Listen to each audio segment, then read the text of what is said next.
I don't like podcasts, mostly because a lot of the things said on them are stupid and some of them are actually good, but a lot of them come off as very malicious, like the Whatever podcast or the Fresh and Fit podcast. It seems like they always invite idiots on purpose, like they try to find the dumbest girls they can find. Okay, let me give you an example. The things in the story, the man is the one who is more, who create the words for bullshit or whatever. So I would say, I hate men. I don't know however you want to say, but no, I don't do that. You understand my point? Like, Wait, so you do hate men? no. I mean, I have a great family members that are men, but I believe that most of the men in this world are. What percentage of men? I don't know. How can I say? 50%, 60%? Yeah, 70%. I don't know. Like, English is clearly not this woman's first language, and her thoughts are very disorganized, and she's kind of just saying things whenever they come to her mind and not thinking about what she's saying. And in a podcast space like this, where it's a debate style podcast, you have to be very careful about what you say, or they're going to use it against you later. And if the women they're inviting on these podcasts aren't stupid, they're delusional, and they have a warped sense of reality. And isn't it using sexualization to get money? No, I'm not doing anything sexual at all. You literally are in a bikini with your ass out getting tips. I know how it works. So can you not be a bikini, being a bikini, be a Christian? Like, what the It is not modesty. in Europe, it's considered modest. I'm getting tipped to make coffee. Ladies, with your ass out. please So don't stop. shame sex workers. It's not swear. Holy shit. It's in not. the- I'm not touching anyone for money. You're lusting after me. I'm not doing shit. You, Savannah, are eliciting lust from men by dressing It's this their way. fault. Well, that's the No, same- that's like putting your breasts in a man's Yeah, face that's and the being same like, why are you argument as looking a at them? stripper. Why- No, it's not. Yeah. What's the distinction when you say they're lusting after me? Couldn't the stripper make the same argument? Yeah, except for a stripper's touching and doing. It seems like Let's say the using stripper your- never touched him, never touched any of the Johns, just showed up and shook her ass. That's all she did. Sure, I don't do that. Yeah, but let's say that's all she did. She's not touching anybody now. Sure. She's using her civilization to make money, just like you are, right? No. If I had to guess, they knew she was like this before they invited her on the podcast, and that's why they invited her on the podcast. If I had to guess, this is cognitive dissonance. If you don't know what that is, it's mental discomfort from holding two conflicting beliefs or behaviors. To reduce the discomfort, people make excuses or rationalize their behaviors. It seems like people do it a lot of the time when they don't want to stop whatever they're doing. Like, for example, she probably likes her job, right? Like, she likes her job, she likes the environment, she likes the people that she works with, but at the same time, it goes against Christian values of like modesty or whatever the fuck. So she has to create this cognitive dissonance. That way she can keep her job while also upholding her Christian values. Damn near every woman that they invite on this podcast does this, and there's no way they're not doing it on purpose because it's way too common. I apply the same logic to 90% of these women being OnlyFans models, and I don't know what it is about OnlyFans models, but they just are so fucking slow. Their audience doesn't even see what they're doing. And I'll openly admit that I was one of the people in their audiences when I was in 8th grade back in 2020. Back then I was on this app called Lobby, I think it was.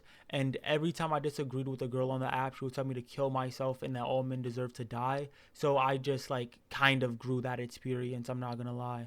But in 2020, I was sitting in class with my 8th grade math teacher, and there were only like 3 people in the entire class because back then the schools opened back up, but only for half the school at a time because everyone was skipping class and no one even showed up to the school when there was their day to go to school, mainly because it was voluntary. I just remember sitting in class and somehow me and my teacher got into a debate about abortion, and I thought I was about to destroy her in this argument because, you know, like, it's 2020 and all modern women are stupid. But then she brought up a valid point, and that changed everything for me because for the first time ever, I saw a woman bring up a valid point in a debate. And it's not like I thought women were stupid or anything. I have 4 sisters. I know women aren't stupid.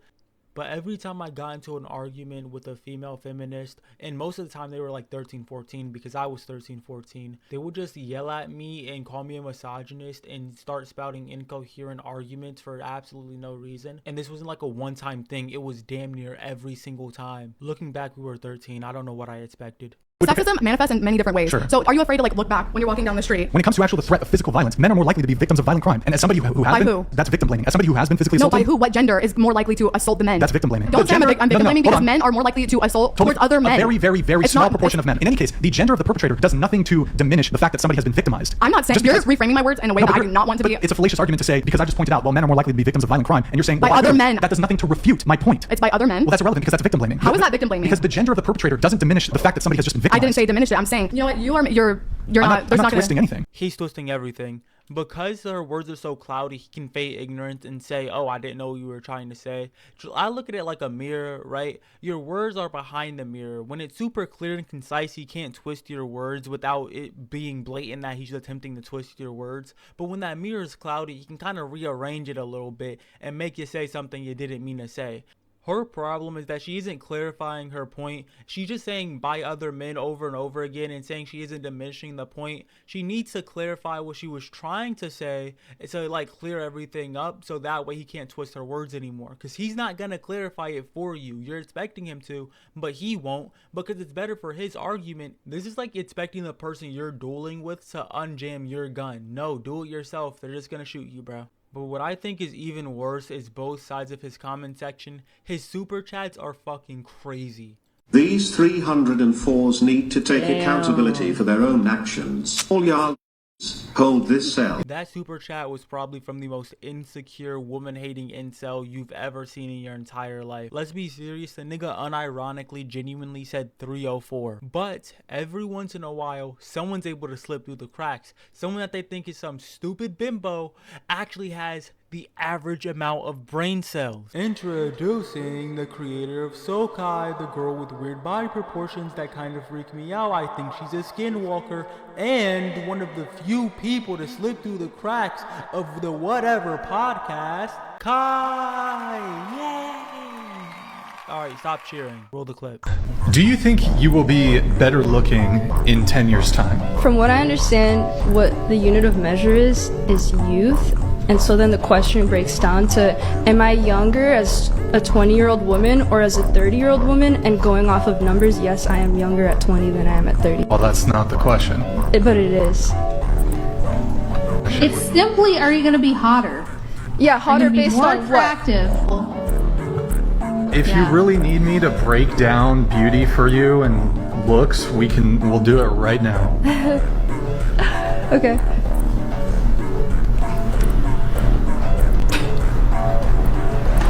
Skin. Healthy, smooth skin is commonly a sign of youth. Oh my god, that just... Fuck. Totally lost what I was going to say. Totally lost my train of thought. You're actually retarded. You're actually retarded. Okay. She's just being a brat. I can't defend your point, so you're just resorting to calling me names. That's what kids do. They call each other names when they don't get their way.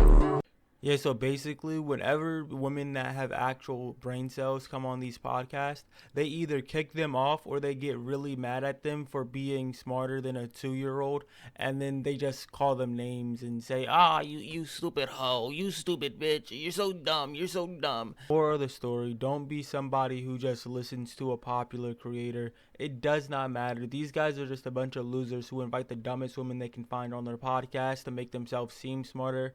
Asking these women the same questions over and over again, but questions that they know will cause controversy, like what's your body count, or rate yourself 1 through 10, and you can't choose 7 because a lot of women say 7.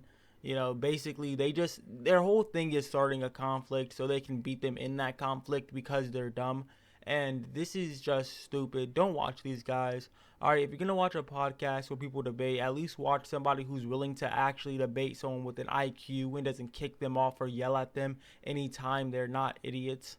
Like, how the fuck did anyone even ever listen to this guy? He looks like he's one generation removed from gorillas. Also, I can't be the only one who thinks it's a little weird how they always have some random girl in the background just like sitting there saying absolutely nothing. I don't really consider these women victims because they know what they do, and I consider these guys assholes because they know what they're doing. And I am so glad all these guys' channels died.